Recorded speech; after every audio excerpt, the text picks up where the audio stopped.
नमस्कार, मैं हूं शिल्पा पाठक। बिहार आवर में आपका स्वागत है। आज 8 जुलाई और बढ़ते बिहार की 25 बड़ी खबरें की ओर। बीएड प्रवेश परीक्षा का परिणाम इग्नू ने घोषित किया। इंदिरा गांधी राष्ट्रीय मुक्त विश्वविद्यालय ने जनवरी-जुलाई 2021 सेशन की बीएड प्रवेश परीक्षा के नतीजे की घोषणा कर दी। विश्वविद्यालय के द्वारा बीएड एंट्रेंस रिजल्ट 2021 की घोषणा मंगलवार 6 जुलाई 2021 को ऑफिशियल वेबसाइट ignu.ac.in पर की गई है। जो उम्मीदवार इग्नू के बीएड प्रोग्राम में दाखिले के लिए उम्मीदवार को चयन हेतु आयोजित की जाएगी। प्रवेश परीक्षा में सम्मिलित हुए वे इग्नू की वेबसाइट पर उपलब्ध कराए गए लिंक से अपना प्रवेश परीक्षा परिणाम चेक कर सकते हैं। इग्नू द्वारा बीएड प्रवेश परीक्षा को लेकर नतीजों के साथ साथ जारी अपडेट के अनुसार बीएड प्रोग्राम जनवरी 2021 सेशन में दाखिले के लिए प्रवेश परीक्षा के आधार पर सफल घोषित उम्मीदवारों के लिए काउंसलिंग जल्द ही शुरू की जाएगी। बीपीसीएल में अप्रेंटिस के 168 पद पर vacancy. Bharat petroleum corporation limited के द्वारा कोचिंग रिफाइनिंग केरल में अप्रेंटिस के पद पर भर्ती नोटिफिकेशन जारी कर दी। इसके तहत नियुक्ति की जाएगी। इसमें 120 ग्रेजुएट अप्रेंटिस और टेक्नीशियन अप्रेंटिस के 48 पद पर नियुक्ति होनी है। ऐसे में जो भी उम्मीदवार इन पदों पर आवेदन करने के इच्छुक योग्य है वे भारतीय पेट्रोलियम.in पर पूरी जानकारी प्राप्त कर सकते हैं। उम्मीदवार ध्यान रहे कि साल 2019, 20 और 2021 के दौरान उत्तीर्ण हुए उम्मीदवार ही अप्लाई कर सकते हैं। वहीं इन पदों पर आवेदन करने वाले की लास्ट डेट 20 जुलाई 2021 तक और उससे पहले निर्धारित प्रारूप के माध्यम से पदों पर आवेदन कर सकते हैं। पाटलिपुत्र विश्वविद्यालय में एडमिशन प्रक्रिया कल से प्रारंभ हो गई। सरकार का आदेश प्राप्त होते ही अब विश्वविद्यालय नामांकन की प्रक्रिया शुरू हो गई। जी हां, इसकी शुरुआत पाटलिपुत्र विश्वविद्यालय ने कर दी है। नए क्षेत्र की नामांकन प्रक्रिया 7 जुलाई से शुरू होगी। नामांकन के लिए आवेदन ऑनलाइन होंगे जो 7 जुलाई से शुरू होगी। ऑनलाइन आवेदन की अंतिम तिथि 7 अगस्त निर्धारित की गई है। इंटर पास अभ्यर्थी आवेदन कर सकेंगे और नामांकन 12वीं के प्रांत के आधार पर मेरिट लिस्ट की और चॉइस होगा। वैल्यूटेशन 28 अक्टूबर तक रहेगा। विवि प्रशासन ने अपनी कक्षाओं की शुरुआत की तिथि तय नहीं की है, लेकिन संभावना है कि नवंबर के प्रथम हफ्ता से ही कक्षाएं शुरू हो जाएगी। स्कूल जाएंगे विद्यार्थी ऑड इवन रोल नंबर से।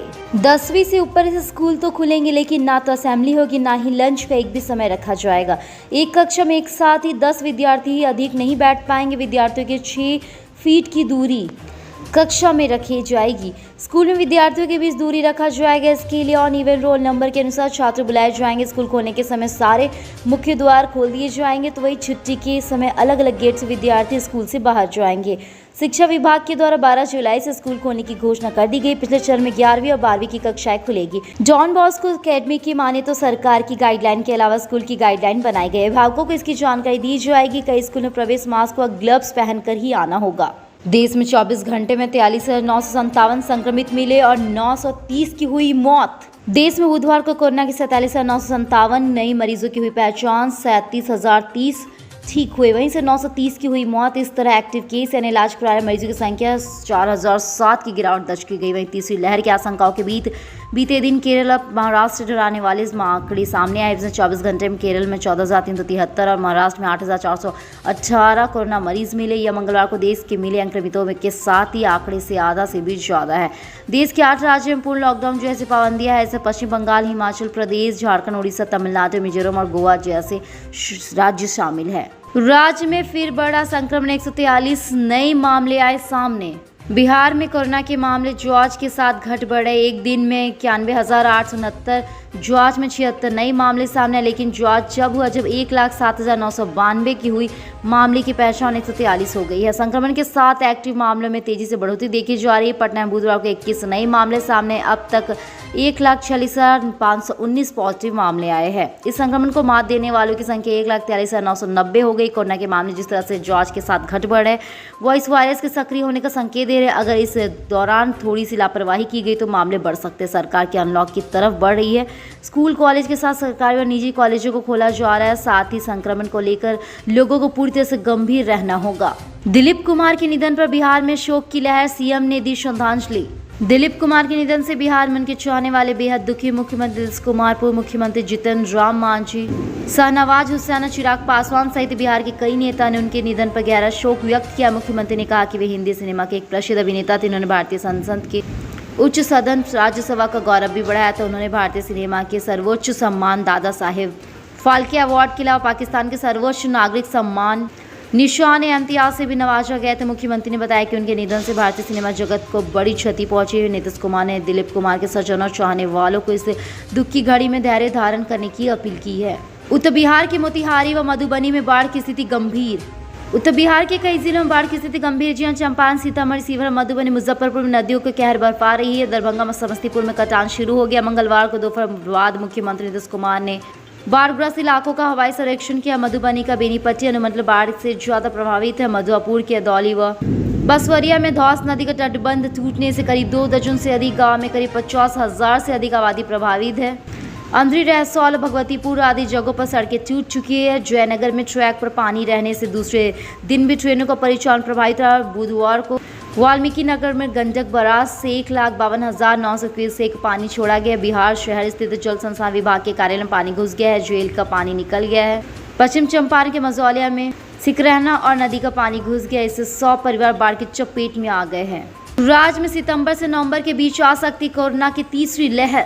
बिहार में कोरोना की तीसरी लहर सितंबर से नवंबर के बीच आने की आशंका जताई जा रही है। हालांकि इसको लेकर स्वास्थ्य विशेषज्ञ में मत भिन्नता है। यूनिसेक बिहार के स्वास्थ्य विशेषज्ञ के अनुसार कोरोना की तीसरी लहर के आने वायरस के संक्रमण के विस्तार से अतिरिक्त मानवीय व्यवहार भी काफी उदासीन हो जाएगी।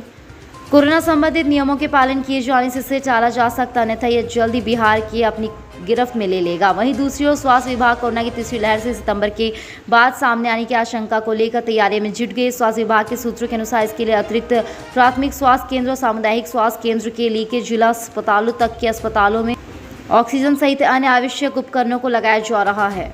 चुनाव से पहले कई पंचायतों के बदलेंगे नाम। पंचायत चुनाव के क्रम में कई पंचायतों के नाम भी बदल जाएंगे और नए नाम तय होंगे। खासकर वैसे पंचायत जिनके 1/4 हिस्से नगर निकाय में शामिल हो चुके, उनके पंचायत मुख्यालय वाले गांव भी नगर निकाय में शामिल हो गए। इनमें से नई पंचायत के नाम तय किए जाएंगे। राज्य निर्वाचन आयोग के आधिकारिक सूत्रों ने कहा कि पंचायत के पुनर्गठन के क्रम में सभी जिलों में जिला पदाधिकारी सह जल निर्वाचन पदाधिकारी पंचायत को वैसे पंचायतों के नए नाम तय कर निर्देश दिए गए जिनका अधिकांश हिस्सा नगर निकाय में शामिल हो गया है। नुमालीगढ़ गैस लिमिटेड और बिहार सरकार में सहमति। नुमालीगढ़ गैस पाइपलाइन परियोजना को लेकर सक्षम प्राधिकार नियुक्त करने के मुद्दे पर बिहार सरकार और नुमालीगढ़ रिफाइनिंग लिमिटेड के बीच सहमति बन गई। रिफाइनिंग ने बिहार सरकार के राजस्व भूमि सुधार विभाग के उप प्रस्ताव को मान लिया है, जिसमें यह परियोजना के लिए हर एक जिले में भूमि सुधार उपसमहर्ता स्तर के पदाधिकारियों का सक्षम प्राधिकार बनाने की बात कही गई थी। इस बात पर सहमति सोमवार को मुख्य सचिव बिहार के कार्यालय कक्ष में हुई बैठक में बनी थी। बैठक में राजस्व एवं भूमि सुधार विभाग के अपर मुख्य सचिव विवेक कुमार सिंह और निदेशक पूर्व अर्जुन सुनील कुमार भी मौजूद थे। बॉर्डर इलाकों में सस्ता मिलता है डीजल, बिहार को नुकसान।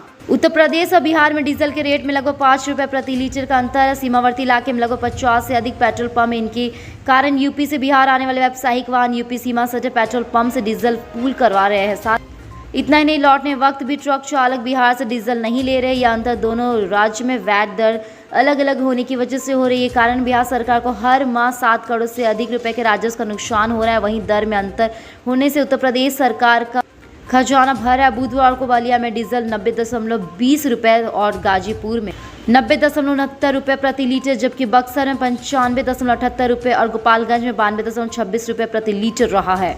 राजद नेता तेज प्रताप यादव की बिगड़ी तबियत, हालत स्थिर। लालू प्रसाद यादव के बड़े बेटे तेज प्रताप यादव की तबियत बिगड़ गई। तबियत बिगड़ने के बाद डॉक्टरों ने एक टीम तेज प्रताप यादव के पटना से आवास पर पहुंची। मीडिया रिपोर्ट्स के अनुसार तबियत बिगड़ने की खबर मिलने के बाद तेजस्वी यादव ने अपने बड़े भाई से मिलने के लिए उनके आवास पर पहुंचे। न्यूज की खबरों के मुताबिक चिकित्सकों ने जांच में बताया कि अब तेज प्रताप यादव की हालत स्थिर है। मौके पर पहुंचे चिकित्सकों का कहना है कि तेज प्रताप ने हाल ही में कोरोना की वैक्सीन ली थी, इसके कारण उन्हें सामान्य लक्षण है। उन्होंने बताया कि तेज प्रताप को बुखार और बदन दर्द की शिकायत है, जो कि जल्दी ठीक हो जाएगी। भारतमाला इकोनॉमिकल कॉरिडोर, केंद्रीय परिवहन मंत्रालय ने दी सौगात। केंद्रीय भूतल परिवहन मंत्रालय ने बिहार के पटना गया सहित अन्य जिलों में राष्ट्रीय राजमार्ग देकर एक नया सौगात दे दी। जी हाँ, जिसमें बाईपास का नाम भारतमाला इकोनॉमिकल कॉरिडोर है। इसकी शुरुआत गया जिले के आसाम प्रखंड क्षेत्र से हुई है, जो कि कई जिले से विभिन्न प्रखंडों से होते दरभंगा तक जाएगा। इसकी लंबाई करीब 200 किलोमीटर बताई जाए, लेकिन गया, जहानाबाद, नालंदा और पटना जिले में 109 किलोमीटर इसकी लंबाई रहेगी। इस जिलों में प्रथम चरण यानी भू अधिग्रहण का कार्य शुरू हो गया। अभी पटना DPR तैयार नहीं किया गया, इसलिए अब प्रकरण की राशि स्पष्ट नहीं है। फिर NHI स्तर पर भारतमाला इकोनॉमिकल कॉरिडोर बाईपास बनाने का कार्य तेजी से चल रहा है। मुजफ्फरपुर बदहाल ध्वस्त हो चुकी ड्रेनेज सिस्टम के भरोसे। स्मार्ट सिटी में जल निकासी की व्यवस्था पर कोई काम नहीं हुआ। जो काम हुआ उनमें भी मनमानी की जा रही। यही कारण कि शहर इस समय जल जमाव की समस्या झेल रहा है। 47 वर्ष पूर्व बने ड्रेनेज सिस्टम के भरोसे पानी निकलता नहीं और लोग समस्या झेलते नहीं। इस बार तो बरसात पूर्व नालियों की साफ सफाई ठीक से नहीं हुई। शहर का पानी निकालने के लिए वर्ष 1974 में फरदो नाले का निर्माण हुआ था। कल्याणी चौक, पंखा टोली, छाता चौक, मझोलिया गांव होते हुए फरदो नदी पर इस नाले का निर्माण हुआ था। आधे शहर का पानी इस नाले से होकर निकलता है। इस नाले पर अधिग्रहण कर लिया गया। दूसरी ओर शहर का क्षेत्रफल बढ़ने के साथ ही आबादी बढ़ी है। मकानों की संख्या 10,000 से बढ़कर 60,000 हो गई है। इसमें जल निकासी के साथ ही बने दोनों नाले कारगर नहीं है। खाद्य सुरक्षा विभाग की गाइडलाइन, होटलों में बिना टीका वाले वेटर नहीं। सरकार ने होटल रेस्टोरेंट को लेकर अनलॉक 4 में कुछ छूट दे दी। शर्त के साथ रेस्टोरेंट खोले जा रहे। ऐसे संक्रमण का खतरा कम करने के लिए खाद्य सुरक्षा विभाग ने नई गाइडलाइन जारी कर दी। वैसे वेटर और कुक होटल रेस्टोरेंट में काम नहीं कर पाएंगे जिन्होंने कोरोना की वैक्सीन नहीं ली। होटल रेस्टोरेंट को लेकर जारी आदेश में कहा गया कि काम करने वाले सभी कर्मियों में अपना प्रमाण पत्र मैनेजर के पास जमा करना होगा। होटल रेस्टोरेंट प्रबंध को कर्मचारी की पूरी सूची विभाग को देनी होगी। TMBU में गरमाया 128 अतिथि शिक्षकों के तबादले का मामला। तिलका मांझी भागलपुर विश्वविद्यालय TMBU में 128 अतिथि शिक्षकों को 11 माह का सेवा विस्तार दिया गया है। साथ ही कुछ को छोड़कर ज्यादातर शिक्षकों का तबादला एक कॉलेज या PG विभागों से दूसरे कॉलेज या PG विभाग तक कर दिया जाएगा। ऐसे में TMBU अतिथि संख्या शिक्षक के साथ ही स्थानांतरण के विरोध में उतर गया है। साथ ही संघ के अध्यक्ष डॉक्टर आनंद आजाद ने विश्वविद्यालय प्रशासन पर मनमानी का आरोप लगाते इंटरव्यू पैनल में मानक के अनुसार लोगों को शामिल नहीं होने का आरोप लगाया। बैंक प्रबंधक पर ही ग्राहक ने लगाया खाते से राशि निकासी का आरोप। यूनियन बैंक की वारिसलीगंज शाखा के प्रबंधक प्रवैक्य नारायण के विरुद्ध एक ग्राहक ने कार्मिकों के मिलीभगत से खाता से राशि निकासी करने के आरोप की प्राथमिकी दर्ज करवाई है। पीड़ित उपभोक्ता ने थाना को दिया आवेदन में कहा कि यूनियन बैंक में मेरा बचत खाता है, मेरे पास ATM कार्ड नहीं है, फिर मेरे खाते से जमा राशि में 47,000 रुपये की अवैध निकासी कर ली गई। पूछने पर पहले तो शाखा प्रबंधक टाल मटोल करते नजर आए। इधर शाखा प्रबंधक वैक्य नारायण ने बताया कि मामले की जानकारी मिली है। मंगलवार को दिन भर बिजली की समस्या के कारण कंप्यूटर से जानकारी नहीं मिल सकी। BPSC ऑडिटर के पद पर नियुक्ति के लिए परीक्षा की नई तारीख जारी। बिहार लोक सेवा आयोग ने पंचायती राज विभाग में ऑडिटर के पद पर नियुक्ति के लिए प्रारंभिक परीक्षा की नई तिथि घोषित कर दी। अब यह परीक्षा 29 अगस्त 2021 को दोपहर 12 बजे से 2:15 बजे के बीच आयोजित होगी। परीक्षा बिहार के पटना, भागलपुर, मुजफ्फरपुर और गया में होगी। इससे पहले 25 अप्रैल को होने वाली थी, लेकिन कोविड-19 महामारी के चलते इसे स्थगित कर दिया गया है। BPSC ने कहा कि अभ्यर्थी अपने एडमिट कार्ड www.bpsc.bih.nic.in पर जाकर एग्जाम से एक हफ्ता पहले अपने डाउनलोड कर सकेंगे।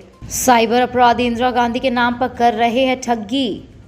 नवादा रोड थाने की मेरे पंचायत के रायनगर में इंदिरा आवास दिलाने के नाम पर खाते से पैसा उड़ाने वाले 2 साइबर अपराधी को रो पुलिस ने सोमवार को गिरफ्तार कर जेल भेज दिया। थानाध्यक्ष संतोष कुमार ने बताया कि गिरफ्तार दोनों आरोपी रायनगर में इंदिरा आवास दिलाने के नाम पर लोगों से आधार कार्ड और पासबुक की मांग करता है। इस दौरान ऑनलाइन करने के नाम पर मोबाइल और OTP भेजता था। इस दौरान कई लोगों का खाता खाली कर दिया गया। जानकारी के अनुसार आपको बता दें कि वारिसलीगंज के अलावा प्रखंड क्षेत्र के गांव में इन दिनों साइबर अपराध का धंधा खूब फल फूल रहा है। इसके कारण प्रतिदिन दर्जनों लोग ठगी का शिकार होते जा रहे। साइबर ठगी में काफी संख्या में युवा वर्ग शामिल। इतना ही नहीं, 10 से 12 साल के बच्चे भी इस कार्य में संलिप्त है। साथ ही इसमें अब भविष्य चौपट कर रहे हैं। बाढ़ के कारण बिहार में रेल सेवा बाधित 6 ट्रेनें हुई कैंसिल।